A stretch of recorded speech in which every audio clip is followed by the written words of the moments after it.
de muchos estudiantes que tienen que, algunos volverse a sus pueblos o otros que son de la ciudad, buscar otro tipo de trabajo alternativo porque vivir exclusivamente estudiando ya no se puede.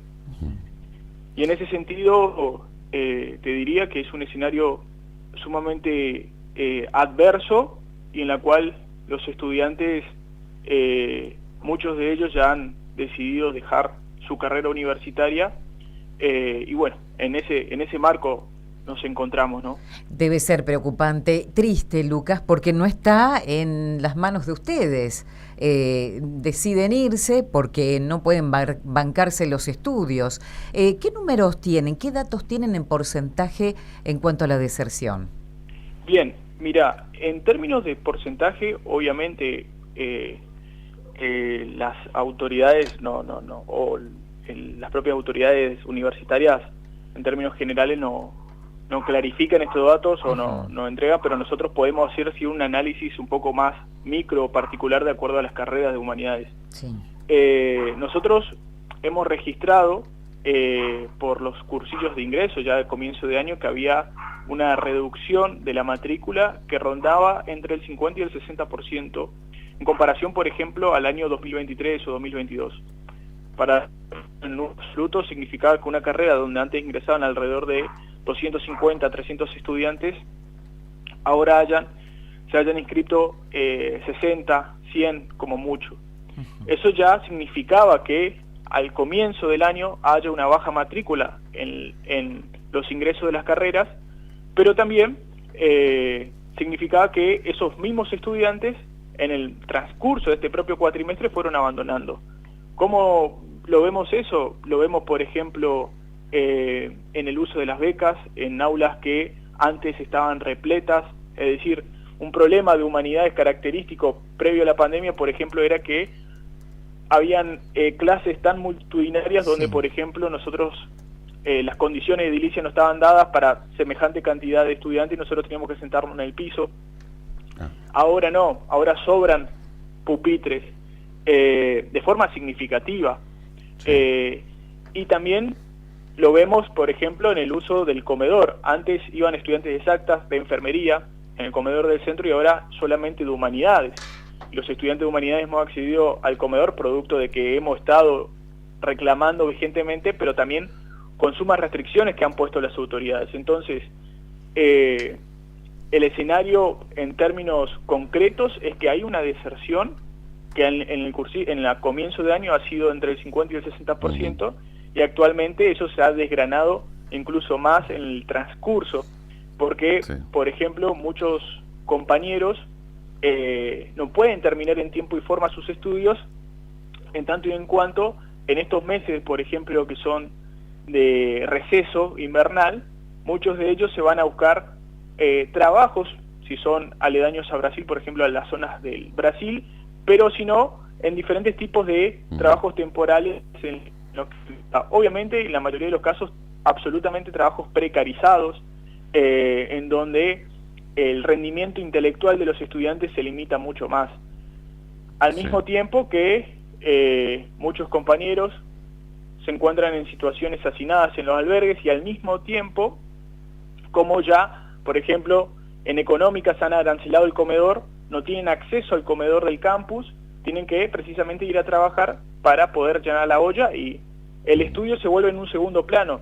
Entonces, nos encontramos con estas dos situaciones, un abandono total cuando ya el estudiante decide abandonar la carrera y volver a su pueblo o dedicarse plenamente a un trabajo, o el abandono parcial, es decir, los compañeros cursan 1, 2 materias y el resto trabajan.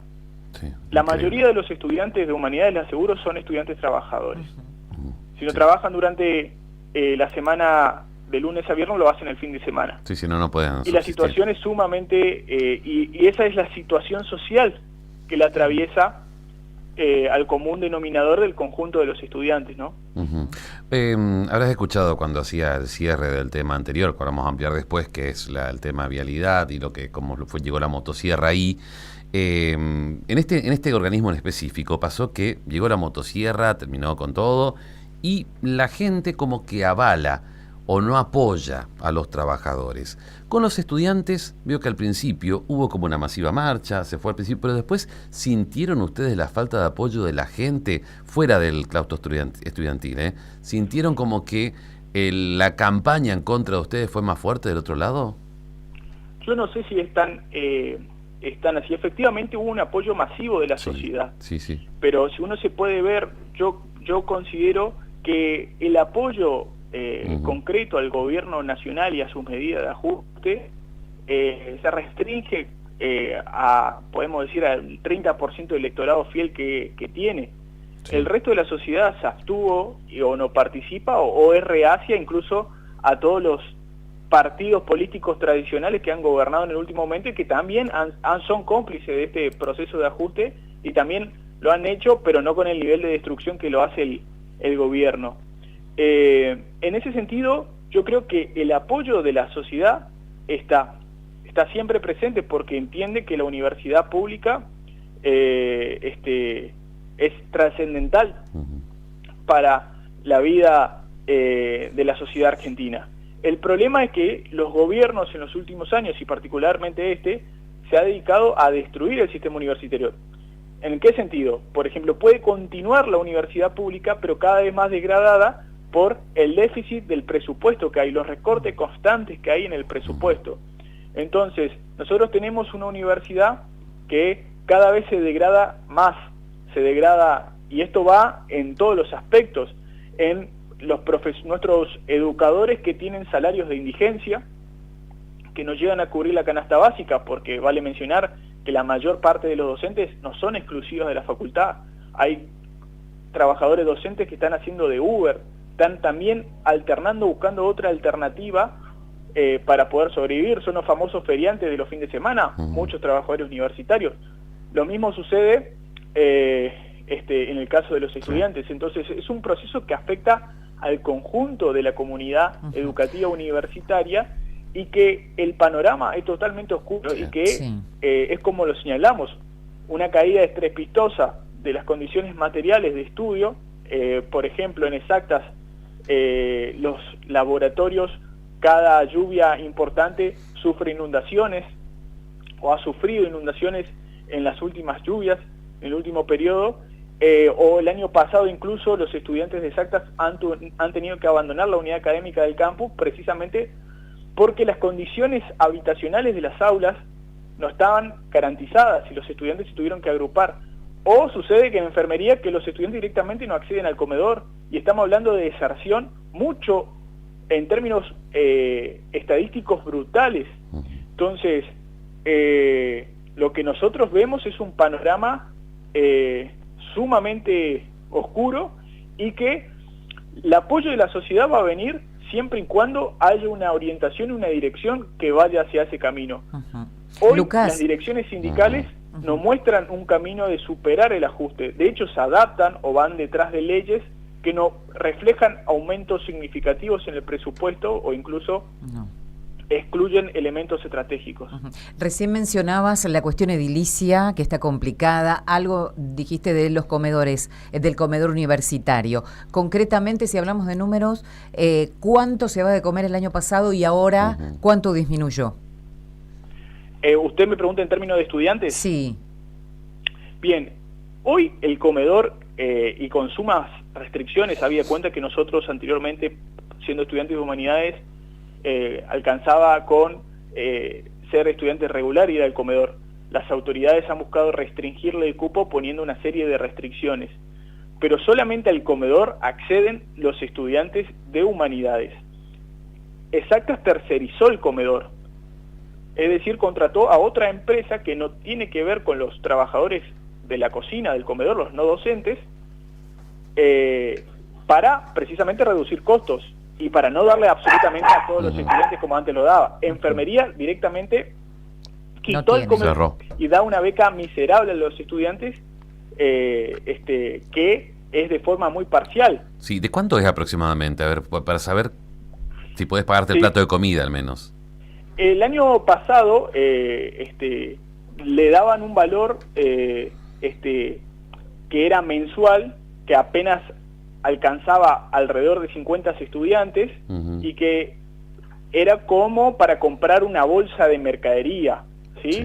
Pero eso, una bolsa de mercadería, estoy hablando de sobrevivir con una harina, un arroz y otros productos que se pueden comer, eran muy paupérrimos en comparación al gasto habitual que tiene un estudiante. Y me faltó mencionar algo importante: Económicas avanzó en el arancelamiento del comedor, ¿sí? Y esto afecta directamente a los estudiantes albergados, porque ellos tienen el comedor, en el caso que está en el campus, al lado del barrio, tenían a una cuadra del barrio, casi pegado está el comedor, y antes accedían todos los estudiantes albergados. Estamos hablando de 400 estudiantes, aproximadamente, y esos estudiantes accedían habitualmente al comedor del campus. Al arancelarse y a restringirse únicamente a los estudiantes de económicas, los estudiantes albergados de enfermerías, de exactas, de humanidades no acceden. Y los de económicas que son albergados acceden solo de forma parcial, porque algunos le han arancelado el comedor.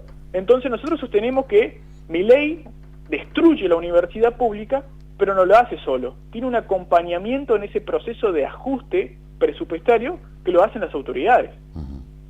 Bien. ¿Cómo crees que va a continuar este próximo semestre? Si continúa así, ¿crees que va a haber más deserción? ¿Cuántos chicos crees que llega a fin de año y van a dejar la carrera? ¿Qué porcentaje o qué cálculo podés hacer? Bien, si seguimos así, mira, yo te digo que el presupuesto es menor que el año pasado, prácticamente porque está congelado hace 3 años el presupuesto universitario, y la situación pinta para peor, digamos, en el sentido de que el desguace en ciencia y educación está llevando a niveles críticos. Y también porque uno como que no tiene mucha proyección. Yo, por ejemplo, soy tesista en la carrera de Historia y me encantaría, por ejemplo, seguir un trabajo de investigación en el CONICET, pero no hay mucha proyección porque el CONICET está siendo destruido. Entonces, muchos compañeros incluso deciden abandonar porque no hay proyección de salida laboral. En ese sentido, esto también, y acá quiero sumar un reclamo muy importante, esto también afecta a la salud mental de los estudiantes. Muchísimos compañeros sufren de estrés, de gano, desmotivación, precisamente porque no quieren tomar tomar la decisión de dejar la carrera. Eso lo afecta en el camino. Y yo creo que el camino es reactivar la lucha universitaria, pero también pensar que hay que derrotar políticamente al gobierno nacional y también a sus cómplices y ofrecer una alternativa superadora a la crisis. Esa es nuestra perspectiva, porque si no avanzamos en un proceso de degradación educativa que parece no tener fin y que nosotros necesitamos precisamente una sociedad en donde la universidad sea su base fundamental y no sea un elemento para continuar con su destrucción. Muchísimas gracias por tu tiempo, gracias por atendernos, Lucas. Muchas gracias a vos. Hasta luego, nos vemos. Hasta luego. Lucas Ruiz Moreno, consejero directivo de la Facultad de Ciencias Sociales, de la Facultad de Humanidades de la UNAM, hablándonos sobre un panorama bastante desalentador, lo plantea él, para el próximo semestre, siendo que ya lo vivieron en este primero, la deserción. Exactamente, se inscribieron menos que el año pasado. Dejaron cerca del 50% de los estudiantes y cree que al final de año no van a llegar muchos. Y la situación edilicia, el tema de los comedores, que no es accesible para todos. La verdad que es triste poder... Situación que la plantea bastante complicada, obviamente, por los chicos que por ahí tienen la ilusión de estudiar y no quedan en el camino. Sí, ser profesionales. Bueno, a mitad de año analizábamos la situación de los estudiantes universitarios. Cada tarde, la información más relevante, en Primera Plana.